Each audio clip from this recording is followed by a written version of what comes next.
Bonjour, bienvenue dans cette vidéo. Je m'appelle Babi, je suis kinésithérapeute et ostéopathe déo.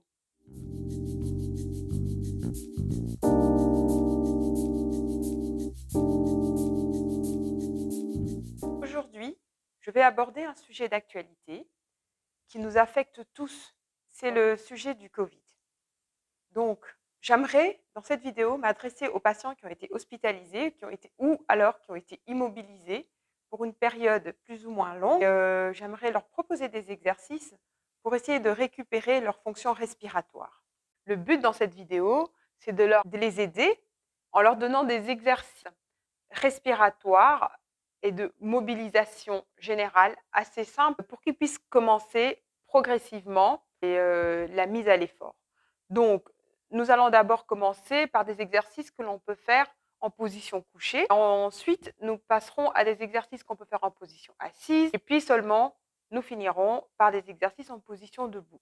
Ce que je vous conseille, c'est d'essayer de faire des exercices, de commencer d'abord par les plus faciles. Si vous voyez qu'ils sont beaucoup trop faciles, alors vous pouvez tout de suite passer à la phase 2. Et ensuite, si vous voyez que ceux de la phase 2 sont vraiment trop faciles, vous pouvez directement passer à la phase 3. Donc, on n'est pas égaux la maladie. Alors, dans la récupération, c'est pareil. Donc, il y a des personnes qui, après une maladie très lourde, récupèrent très vite, tout comme il y en a qui vont récupérer plus lentement. Sentez-vous à l'aise et n'hésitez pas à faire soit plus d'exercices que je ne recommande, que je ne propose, ou alors à les faire pour des durées plus longues. Par exemple, comme ce sont des exercices respiratoires, nous allons beaucoup travailler sur les temps, les pauses respiratoires.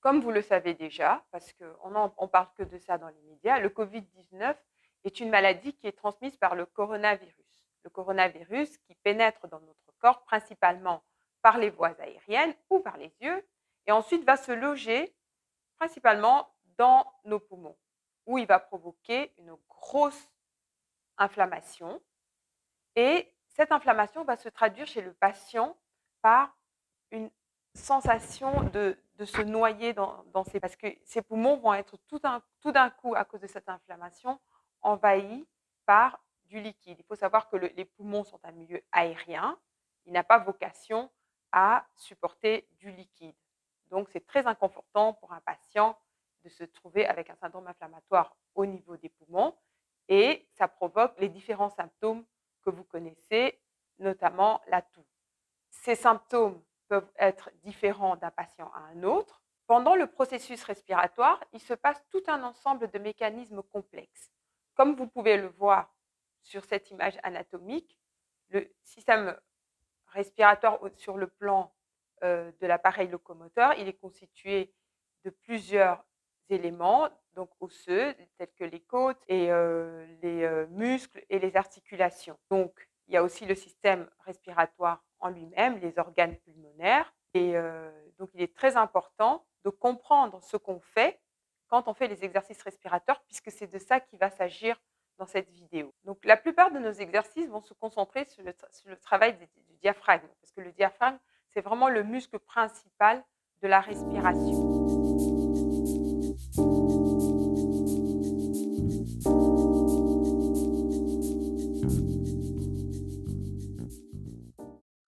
Pour réaliser ce premier exercice, je vous conseille de mettre un petit coussin, une petite épaisseur sous les genoux. Ensuite, vous allez tirer la pointe de pied vers vous le plus loin possible.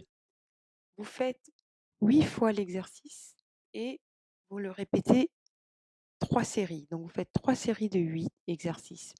Ensuite, vous allez tourner la pointe de pied vers l'extérieur. Encore 3 séries de 8 et par la suite, vous continuez en tournant la pointe de pied vers l'intérieur. Vous faites ces exercices en allant le plus loin possible. Ce sont des très bons exercices pour la circulation sanguine. Ensuite, vous allez faire le premier exercice, mais en alternant. Donc, vous tirez la pointe de pied vers vous en alternant la gauche et la droite. Et ensuite, vous passez aux exercices respiratoires.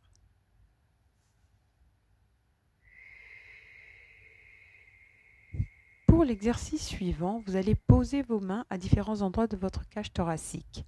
Vous voyez, on commence ici au niveau supérieur. Donc vous allez imaginer, c'est très important vraiment d'avoir cette intention de repousser vos mains avec vos côtes supérieures. Donc vous dirigez l'air dans vos poumons vers les côtes supérieures, comme si vous essayez de pousser vos mains vers le haut.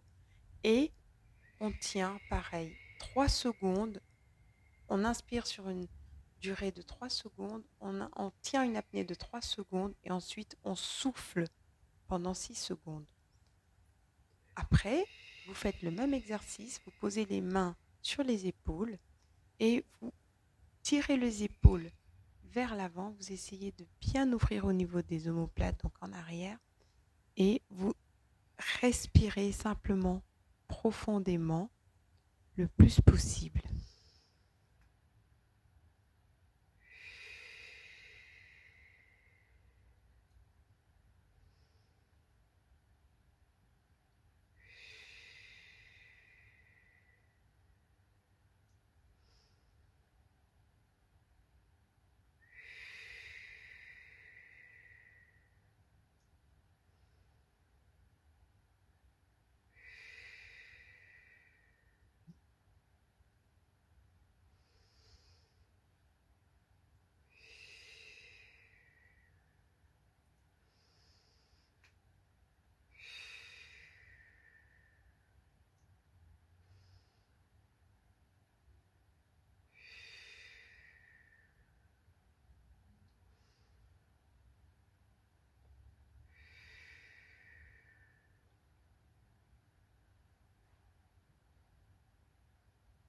Ensuite, nous allons passer à l'exercice suivant. Donc, vous allez poser vos mains au niveau de la partie basse de votre cage thoracique et vous faites une respiration profonde, des respirations profondes. Vous inspirez profondément, vous essayez de repousser vos mains avec vos côtes et vous soufflez profondément. Attention, quand vous faites les exercices respiratoires, si vous hyperventilez, vous pouvez avoir une sensation de vertige. Si vous avez l'impression d'avoir un peu de vertige, vous ralentissez un petit peu ou vous respirez un peu moins fort. Ensuite, on refait le même exercice respiratoire en posant les mains sur le ventre et vous essayez de repousser vos mains avec votre ventre comme si c'était un ballon. Vous pouvez marquer des petits temps de repos de 3 secondes à peu près, si c'est un peu trop difficile. Pour finir, vous allez poser vos deux mains sur deux endroits de votre cage thoracique, en haut et en bas, et vous essayez d'ouvrir. Vous devez bien imaginer toutes ces côtes qui s'ouvrent et le diaphragme qui descend. Et vous devez bien avoir cette intention de bien ouvrir votre cage thoracique pour faire entrer le plus d'air possible et essayer de souffler le plus possible pour bien ventiler. Vous faites 5 fois. Pour l'exercice suivant, vous aurez besoin d'un peu de matériel. Une petite bouteille d'eau que vous allez vider de 1/3 de sa capacité ou 1/4. Mais 1/3 c'est plus prudent pour ne pas se renverser de l'eau sur soi. Et vous aurez besoin d'une paille. Donc vous allez devoir souffler dans la bouteille pendant 5 secondes et puis vous inspirez. Vous soufflez pendant 5 secondes dans la bouteille. Vous inspirez. Vous soufflez pendant 5 secondes.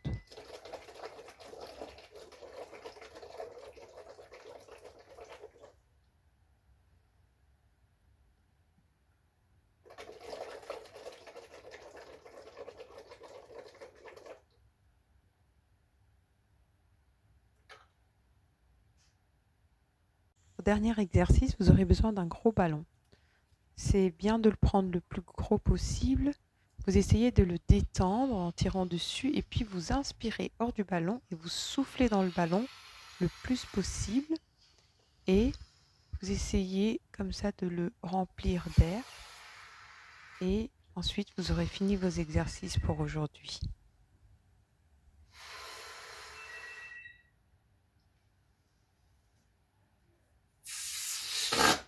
Nous sommes arrivés à la fin de cette série d'exercices. Je vous remercie d'être restés jusqu'au bout et je vous invite, si vous êtes intéressé par ce sujet, à me rejoindre dans la prochaine vidéo qui sera consacrée aux patients qui ont déjà récupéré un peu plus de leur immobilisation suite à l'affection au coronavirus.